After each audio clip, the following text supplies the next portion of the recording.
Bismillahirrahmanirrahim. During the time of Jahiliyyah, Hamza was once hunting in the mountains. As he prepared to shoot an arrow at a deer, the deer spoke. "O Hamza, instead of shooting me, it would be better if you shot at those who want to kill your nephew." Telling the story of Hazrat Hamza will not be easy.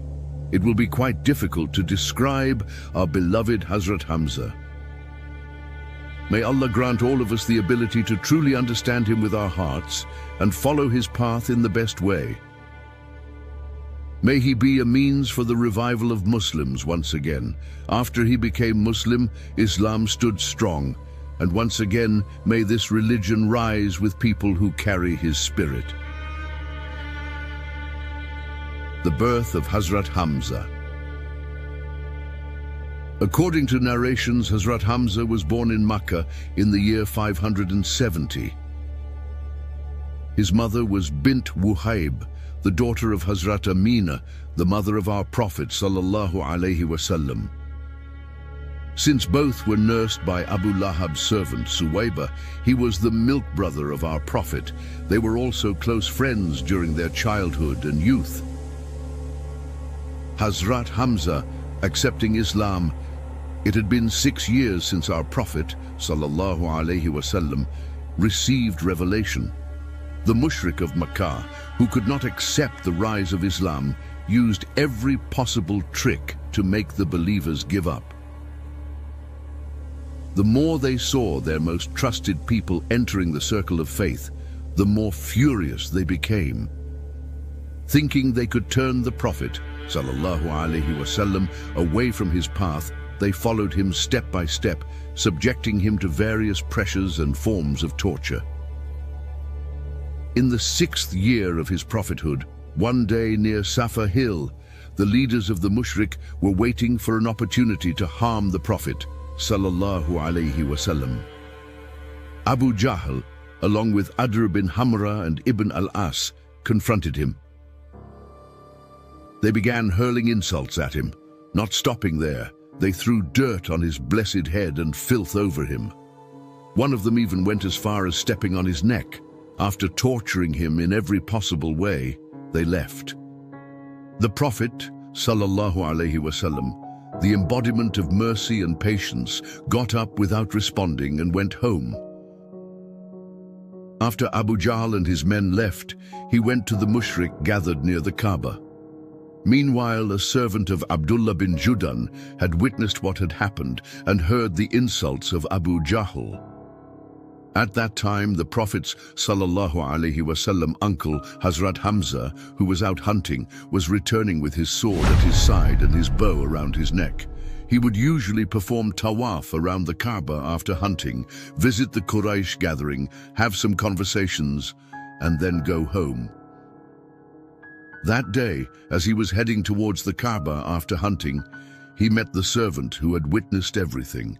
The servant, filled with anger and emotion, said, "O father of Umara, if you had seen what Abu Jahl and his men did to your nephew Muhammad, you would not have been able to bear it."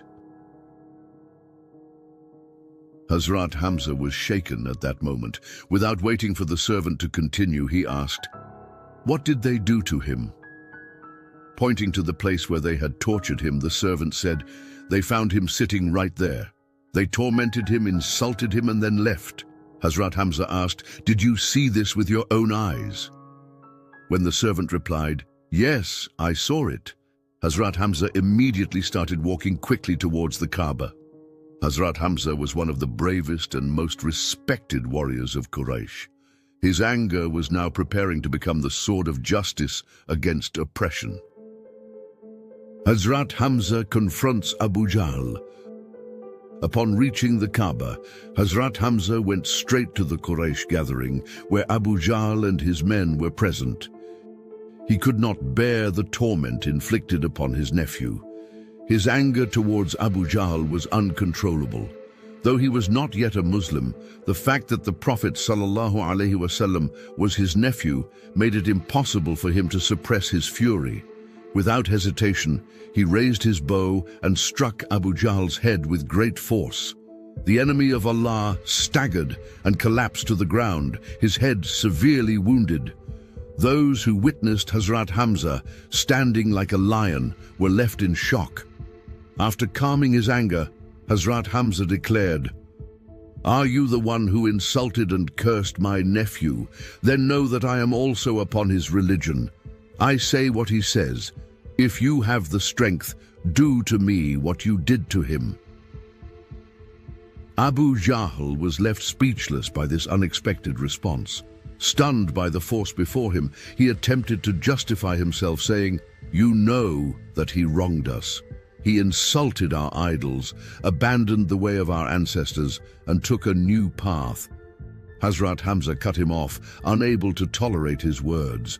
His bravery was now fueled by the newfound excitement of faith.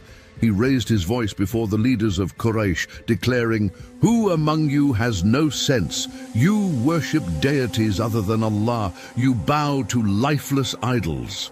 Then he openly proclaimed his faith. "I bear witness that there is no God but Allah, and Muhammad sallallahu alaihi wasallam is his messenger." Abu Jahl could no longer endure these words. His men stood up to defend him, saying, "O Hamza, we see that you have abandoned the religion of your ancestors." Hazrat Hamza boldly replied, "So what if I have abandoned it? Muhammad's sallallahu alaihi wasallam religion is the truth. By Allah, I will never leave him. If you are true to your words, then come and try to stop me."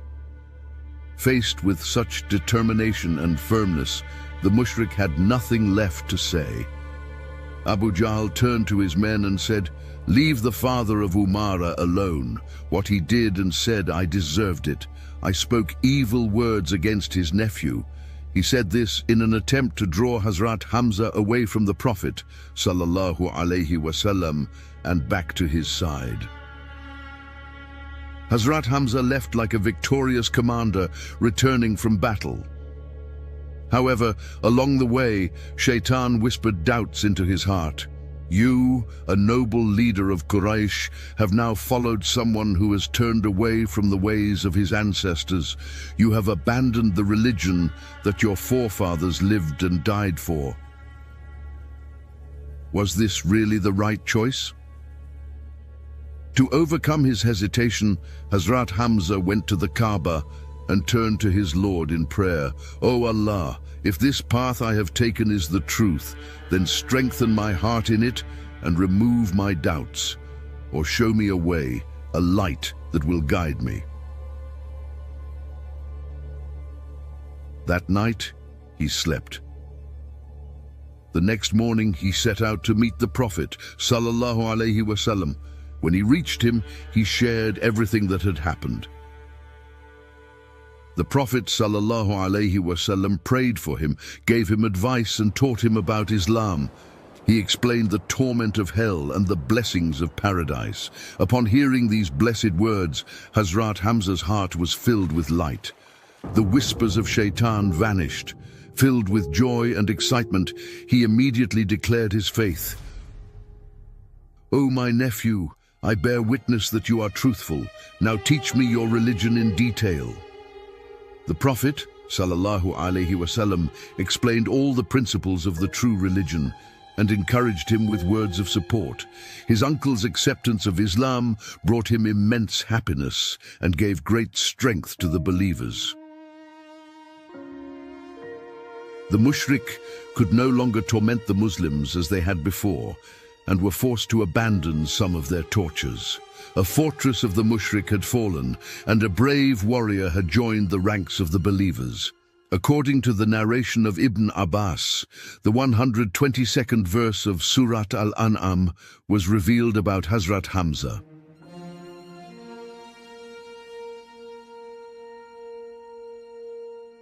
Can the one who was dead and whom we brought to life, giving him a light by which to walk among the people, be like the one who is in total darkness, never to emerge from it? This is how the deeds of the disbelievers are made appealing to them. 6:122. In this verse, The one brought to life and given light refers to Hazrat Hamza, while the one trapped in darkness refers to Abu Jahl. At that time, the number of Muslims was still very small. With the acceptance of Islam by such a great warrior, the believers found a strong source of support. After accepting Islam, Hazrat Hamza no longer cared about his status as an uncle or a leader. From that moment on, he became a devoted warrior under the command of the Prophet sallallahu alaihi wasallam. Hijrah in the 13th year of prophethood, upon the order of the Messenger of Allah sallallahu alaihi wasallam, the Muslims began migrating to Medina in groups. The mighty lion hunter Hazrat Hamza also left for Medina, leaving behind his wife Salma bint Umayz and his daughter Umama in Makkah. He sacrificed his homeland, his family, and everything he knew for the cause of Allah, as true devotion required such a sacrifice. In Medina, the Prophet sallallahu alaihi wasallam established bonds of brotherhood between the Muhajirun and the Ansar. The Prophet sallallahu alaihi wasallam took action to weaken the economy of the mushrik of Makkah, who were disturbing the Muslims in Medina, preventing them from performing Umrah and inciting the hypocrites against them. The mushrik were growing wealthier and more powerful through their trade routes to Syria. 7 months after the Hijrah, during the month of Ramadan, the Prophet sallallahu alaihi wasallam sent Hazrat Hamza along with 30 Muhajirun to an area near the Red Sea, known as Siful Bar. A trade caravan returning from Sham to Makkah, escorted by 300 horsemen, arrived in the Bahra region. Among them was the infamous enemy Abu Jahl. As the two sides lined up for battle, Majdu bin Amr, a mutual ally of both parties, intervened and prevented the conflict. The Prophet sallallahu alaihi wasallam appreciated this peaceful resolution and rewarded the messengers sent by Majdu bin Amr with garments as a token of goodwill. The Battle of Uhud. The most intense and terrifying moments of the Battle of Uhud had begun. As the Muslims scattered and retreated, one of the few warriors who remained standing was Hazrat Hamza. At one point, even the Prophet sallallahu alaihi wasallam was left alone among the mushrik. The mushrik hesitated to approach Hazrat Hamza. Even in the chaos of battle, he fearlessly cut down every enemy in his path. When the archers disobeyed the Prophet's sallallahu alaihi wasallam command and abandoned their position on Mount Ainain, the Muslims suffered a major setback. Feeling sorrow over this, Hazrat Hamza turned to Allah and prayed, "O Allah, I seek refuge in you from what has happened to the Muslims and ask for your forgiveness." The defeat of the Muslim army was a moment of triumph for the mushrik. But their greatest concern remained Hazrat Hamza. They had not forgotten his legendary bravery in previous battles. In the Battle of Badr, he had fought with 2 swords, cutting down the enemy like a harvester mowing a field. Determined to eliminate him, the mushrik had already devised a plan. The martyrdom of Hazrat Hamza. To assassinate Hazrat Hamza, the mushrik chose a skilled Abyssinian slave named Wahsha. He was a highly skilled spearman who never missed his target. His master promised to grant him freedom if he succeeded in killing the Prophet's sallallahu alaihi wasallam uncle. Meanwhile, Abu Sufyan's wife Hind, driven by the desire for revenge for her father, who was slain at Badr, pressured Wahsha, promising him great rewards if he killed Hazrat Hamza. On the battlefield of Uhud, Hazrat Hamza fought like a storm, cutting down every opponent in his path. Wahshi, from the start of the battle, never took his eyes off him.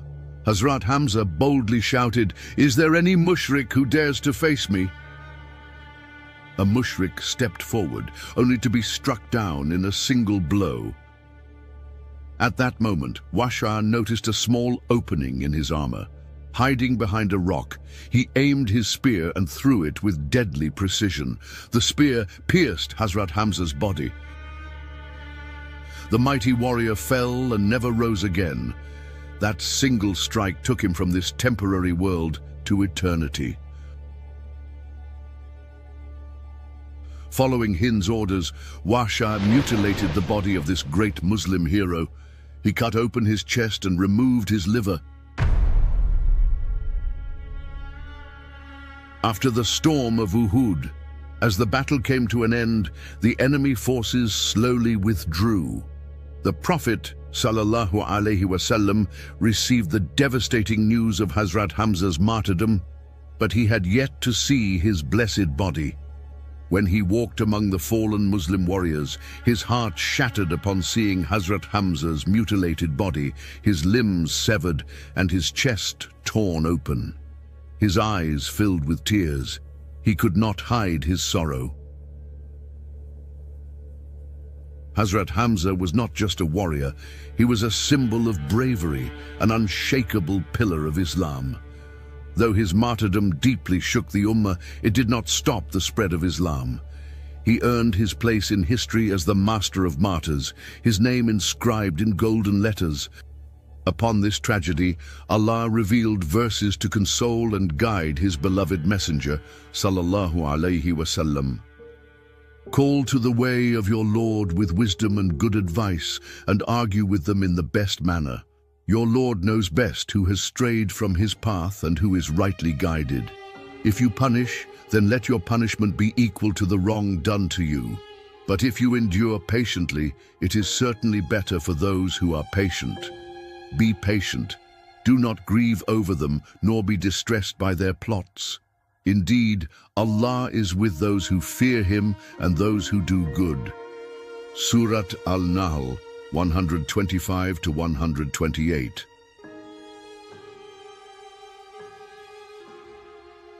The strength of Hazrat Safiya.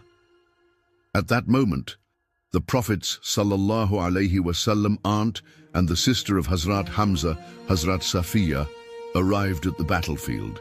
She asked everyone she met about the whereabouts of her brother. When the Prophet sallallahu alaihi wasallam saw her approaching, he instructed her son Zubair, "Tell your mother to turn back. She should not see her brother in this state." Hazrat Zubair met his mother and said, "Mother, the Messenger of Allah asks you to return." But Hazrat Safiya replied with great wisdom and strength, "If you want me to turn back so I do not see what has been done to him, know that I am already aware that my brother's body has been cut and mutilated. He has suffered this fate in the way of Allah. We are prepared to endure even greater trials in the path of Allah. We will remain patient and seek our reward from Allah, inshallah."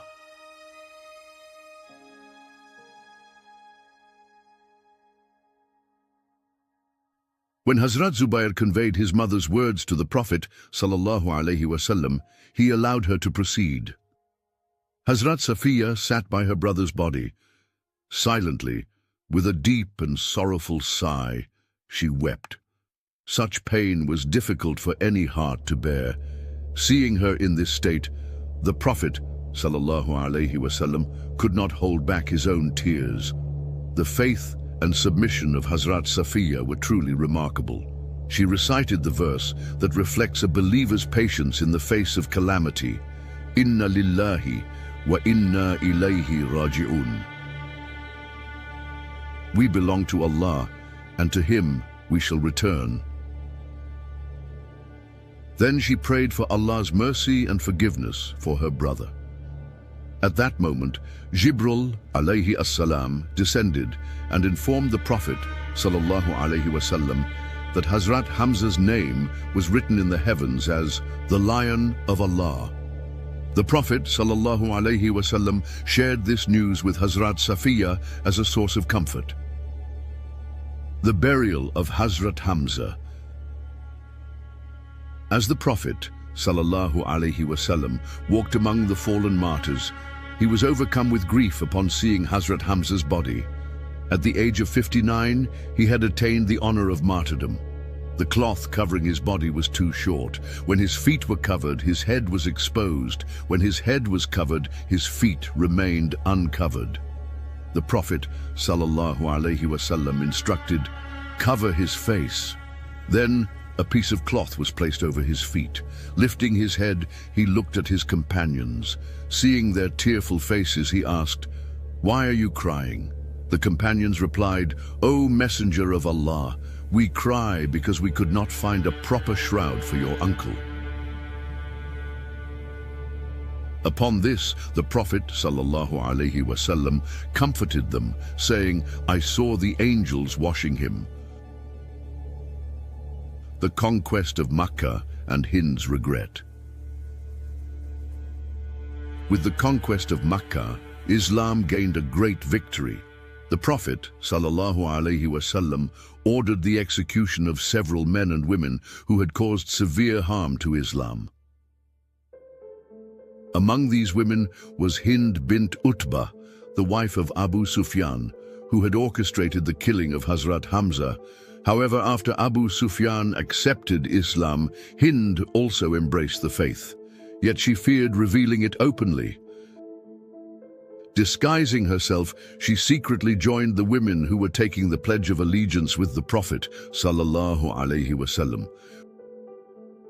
When she reached him, she uncovered her face and revealed her identity. She admitted her past crimes and expressed her deep regret, declaring that she had accepted Islam. The Prophet ﷺ accepted her repentance and included her in the pledge along with the other women. The acceptance of Islam by Hazrat Wahshi. After the conquest of Makkah, Hazrat Wahshi fled to Taif out of fear and settled there. However, when the people of Taif later traveled to Madinah and accepted Islam collectively, he felt trapped and restless. Thus, he moved to Sham. Meanwhile, the legacy of Hazrat Hamza, who had written an unforgettable story of heroism and devotion in Islam, continued. He remained known as the Master of Martyrs. May Allah be pleased with him. The Prophet ﷺ invites Wahshi to Islam.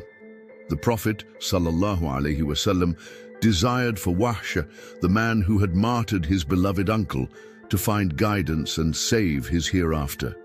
He therefore sent him a letter. The letter contained a verse from Surat Al-Furqan 25:68. They do not associate partners with Allah, nor do they take a life that Allah has made sacred except in justice, nor do they commit fornication, and whoever does so shall face the consequences. The Prophet ﷺ was calling him, saying, "Come, repent." However, Wahshi hesitated, saying, "I killed a brave man like Hazrat Hamza. Can someone like me ever be forgiven?" He refused to come. The Prophet ﷺ then sent him another letter. This time, it contained a verse from Surat Al-Nisa 4:48. Indeed, Allah does not forgive associating partners with him, but he forgives anything else for whom he wills. And whoever associates partners with Allah has certainly committed a great sin. Yet, Wahshi still could not believe that he could be forgiven. The Prophet ﷺ did not give up and sent him a third letter, now including a verse from Surat Al-Zumar 39:53. Say, O my servants who have transgressed against themselves, do not despair of the mercy of Allah. Indeed, Allah forgives all sins. Surely He is the most forgiving, the most merciful. Upon reading this verse, Wahshi was filled with hope. Without hesitation, he set out for Medina. He entered the masjid and greeted the Prophet sallallahu alaihi wasallam. The Prophet sallallahu alaihi wasallam returned his greeting. Wahsha then asked, "O Messenger of Allah, if a person has been an enemy to Allah and His Messenger, if he has committed the worst and most terrible sins, but then repents and embraces faith with a pure heart, what is his fate?" The Prophet sallallahu alaihi wasallam gave him glad tidings. Whoever believes and sincerely repents is forgiven. He becomes our brother. With tears in his eyes, Wahsha declared, "O Messenger of Allah, I have believed, I have repented. I love Allah and His Messenger more than anything. I am Wahsh." However, upon hearing the name Wahsha, the Prophet sallallahu alaihi wasallam was reminded of the moment when Hazrat Hamza was martyred. His eyes filled with tears. Seeing this, Wahsha feared that he might be killed. At that moment, Jibril alayhi as-salam descended and conveyed Allah's command. "O my beloved messenger, if a disbeliever who spent his entire life worshipping idols and opposing my servants recites just one word of Tawhid, I forgive him. Then why would you not forgive Wahsha for killing your uncle? He has repented, and now he believes in you. I have forgiven him, so you too must forgive him." The Prophet sallallahu alaihi wasallam gave him the glad tidings of his forgiveness. However, he added, "But whenever I see you, I remember what happened to my uncle and it pains me. Please avoid coming before me."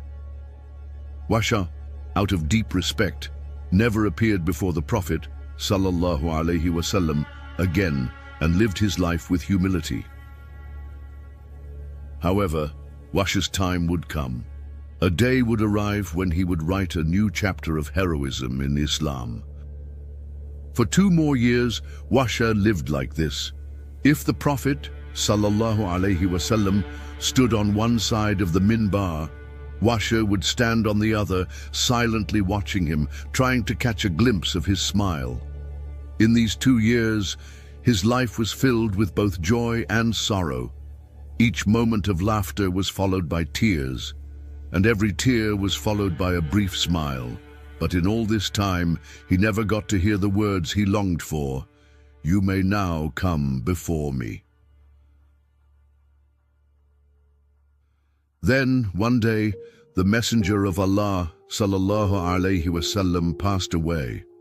When the sun set on that day, the sun in Wahsha's heart also faded into complete darkness. His entire world was covered in grief. Now, he chased the battlefields, hoping that perhaps in the realm beyond, the Messenger of Allah sallallahu alaihi wasallam would finally call him and say, "Come." He longed for death, not out of despair, but so that he would no longer carry this heavy burden and could stand before Allah with a lighter soul. At last, fate brought him to the Battle of Yamama. It was an intense and fierce battle. Wahsha entered the battlefield with one thought in mind: perhaps this is where I will die. Before him stood Musaylima the liar, the false prophet. A Sahab pointed at Musaylima and said, "That is the enemy of Allah." Wahshi gripped the same rusted spear he had carried for years, a spear that had once taken the life of Hazrat Hamza. That same spear had one final purpose. It was meant to pierce the chest of Musaylima. At that moment, Wahsha took aim and hurled his spear. It struck Musaylima, ending his deception and his tyranny. Having completed his task, Wahsha placed his head upon the ground and thought to himself, "O Messenger of Allah, can I now stand before you?" For he had once, in ignorance, slain one of the greatest Muslims, but now, as a believer, he had slain one of the greatest enemies of Islam. Later, with the same spear and arrows that had once taken the life of Hazrat Hamza, Wahsha struck down the false prophet Musaylima, thus serving Islam in one of its greatest moments of need. The title, Sayyid al-Shuhada, the Master of Martyrs, was given exclusively to Hazrat Hamza, for he sacrificed his mortal life in the path of truth for the sake of Islam and fighting at the forefront, defending the Messenger of Allah, sallallahu alaihi wasallam. Thus, in accordance with the verse, "Do not say of those who are killed in the way of Allah that they are dead." Al-Baqarah 2:154. He did not die. Rather, he ascended to a much more beautiful realm, to the life of the martyrs. A man who lived with such unwavering faith leaves us with countless lessons to learn, and today more than ever we are in need of his example. Even when the planets remain together, if you feel like you are alone in this vast universe, then this channel is meant for you. Before this video gets lost in the endless stream of YouTube, help it reach others like you. Every new subscriber allows us to reach another heart in need. Like, subscribe, and leave a comment. May Allah protect you all. Assalamu alaikum.